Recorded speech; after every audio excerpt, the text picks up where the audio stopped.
Hello viewers, আসসালামু আলাইকুম। কেমন আছেন সবাই? আশা করি সবাই ভালোই আছেন। বরাবরের মতো আমি পাবেল সরকার, মাই ক্যারিয়ার ইউটিউব চ্যানেলের ম্যানেজার আপনাদের সাথে আছি। আজকে যে প্রজেক্টটা নিয়ে আপনাদের সাথে আলোচনা করব সেই প্রজেক্টের নাম হচ্ছে ডগস। গতকাল এই প্রজেক্ট আপনাদের সাথে আমরা টেলিগ্রামে শেয়ার করছিলাম। আপনারা অনেকেই কমেন্ট করে বলছেন যে ভাই ভিডিও দেন, এই রিলেটেড একটা ভিডিও দেন, তাহলে আমরা বুঝতে পারবো যে এখানে কি কাজ করব আর কি করব না, কিভাবে কয়েনটা উইথড্র দিব। তো A to Z প্রসেস আপনাদের দেখানোর চেষ্টা করব। আপনারা ভিডিওটা দেখেন, দেখলে বুঝতে পারবেন। ভিডিও ডিসক্রিপশন বক্সে যে লিঙ্কটা দিব সেই লিঙ্কের উপরে যদি আপনারা ক্লিক করেন, ঠিক এরকম একটা ইন্টারফেস আপনাদের সামনে শো করবে। তো আপনারা কি করবেন, স্টার্ট অপশনে ক্লিক করবেন। তো স্টার্ট অপশনে ক্লিক করার পরে একটা প্রবলেমে আপনারা পড়তে পারেন, যে প্রবলেমটা হচ্ছে যাদের ইউজার নেম সিলেক্ট করা নাই কিংবা ইউজার নেম ক্রিয়েট করা নাই, তো আপনারা এইরকম ধরনের প্রবলেমের মধ্যে পড়তে পারেন। তো এইটার কিন্তু আমি যে আইডিটা দিয়ে এখন কাজ করতেছি এটার কিন্তু ইউজার নেম নাই। তো আমি ইউজার নেমটা সর্বপ্রথম সেট আপ করবো, দেন আবার আমি ফিরে আসতেছি, দেখাবো যে আমি ইউজার নেম সেট আপ করলে এখানে কাজ করতে পারবো। তো চলুন আমরা আগে ইউজার নেমটা সেট আপ করে নিই। তো আপনার টেলিগ্রামের ইউজার নেম সেট আপ করার জন্য এই যে 3 ডট মেনু আছে লেফট কর্নারে, এখানে ক্লিক করবেন। এখানে ক্লিক করার পরে এই যে আইকনটা আছে, আপনার প্রোফাইল পিকটা আছে, এটার উপরে ক্লিক করবেন। এখানে দেখেন আপনার ইউজার নেম আছে। তো এখানে আপনারা ইউজার নেমটা সেট আপ করে নেবেন। করে নেওয়ার পরে কিন্তু আপনি এই প্রজেক্টে কাজ করতে পারবেন।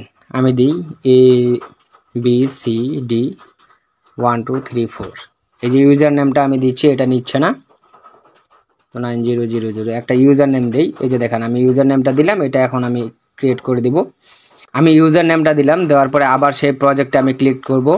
দেখি এবার আমি সেখানে লগ ইন করতে পারতেছি কিনা, অ্যাকাউন্ট ক্রিয়েট করতে পারতেছি কিনা সেটা দেখাবো আপনাদেরকে আমি।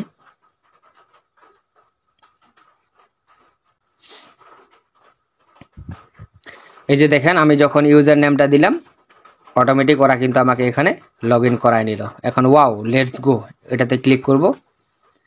করার পরে দেখেন আমার এখানে অ্যাকাউন্টটার এজ ভেরিফিকেশন করতেছে, বিভিন্ন ধরনের অ্যাক্টিভিটি ওরা দেখতেছে। এটার উপর ডিপেন্ড করেই কিন্তু আমাকে ওরা কয়েন দিবে। এই যে অ্যাকাউন্ট এজ ভেরিফিকেশন, এটার উপর ডিপেন্ড করে কিন্তু আমাকে কয়েন দিবে। তো কন্টিনিউ আমি ক্লিক করব। কন্টিনিউ ক্লিক করলাম, করার পরে 1 ইয়ার এগো, এই অ্যাকাউন্টটা আর বয়স হচ্ছে আমার রাইজিং স্টার 1 ইয়ার এগো, মানে 1 বছর আগে আমি এই অ্যাকাউন্টটা ক্রিয়েট করছি। তো এখন কন্টিনিউ করব। কন্টিনিউ করার পরে এই যে দেখেন আমাকে 838টা কয়েন কিন্তু ওরা দিয়ে দিল। তো আবার কন্টিনিউ অপশনে ক্লিক করব। করার পরে দেখেন আমার অ্যাকাউন্টের বয়সের উপর ভিত্তি করে কিন্তু ওরা আমাকে 838টা কয়েন দিয়ে দিল। এখানে মূলত আর কোনো কাজ নেই, জাস্ট এখানে আপনারা কি করবেন, এই যে ফ্রেন্ড অপশন আছে, ফ্রেন্ড অপশনে ক্লিক করবেন। করার পরে ইনভাইট অপশন আছে, এই ইনভাইট অপশনে ক্লিক করবেন। করার পরে আপনার লিঙ্ক দিয়ে আপনার ফ্রেন্ড সার্কেলকে আপনি এখানে জয়েন করাবেন। আপনি একজন কাকে জয়েন করালে সর্বনিম্ন এখান থেকে পাবেন 42টা টোকেন। এখানে তেমন কোনো আর কাজ নাই, জাস্ট এখানে আপনারা জয়েন করবেন। জয়েন করার পরে এই যে কয়েনটা আছে এটা কালেক্ট করবেন। করার পরে এখানে রেফার করবেন, কয়েন কালেক্ট করবেন। এছাড়া আর কোনো কিছু কাজ নেই। যদি আপনার মাল্টিপল অনেকগুলো অ্যাকাউন্ট থাকে তাহলে এখানে আপনি জয়েন করতে পারেন। অনেকজনে বলতেছিলেন যে আমরা ডক্স মাইনার বোর্ডে কিভাবে কাজ করব। মূলত ডক্স মাইনার বোর্ডে কাজ করার মতো এরকম কোনো অপশন নাই, জাস্ট এখান থেকে আপনাকে রেফার করে কয়েন কালেক্ট করতে হবে। আর একটা গুড নিউজ আছে, গুড নিউজ হচ্ছে বিটগেট get.io, এই যে প্রি মার্কেট আছে এর মধ্যে কিন্তু ডগস অলরেডি লিস্টেড হয়ে গেছে। এটার একটা রেট ওরা দিয়ে দিছে, মানে ভ্যালু দিয়ে দিছে 0.04 একটা টোকেনের দাম। যেহেতু এখান থেকে আমরা রেফার করে টোকেনটা আর্ন করব, সো একটা টোকেনের ভ্যালু কিন্তু 4 টাকা ওরা দিতেই পারে। তো আপনারা যত পারেন এখান থেকে রেফার করে কয়েন কালেক্ট করেন।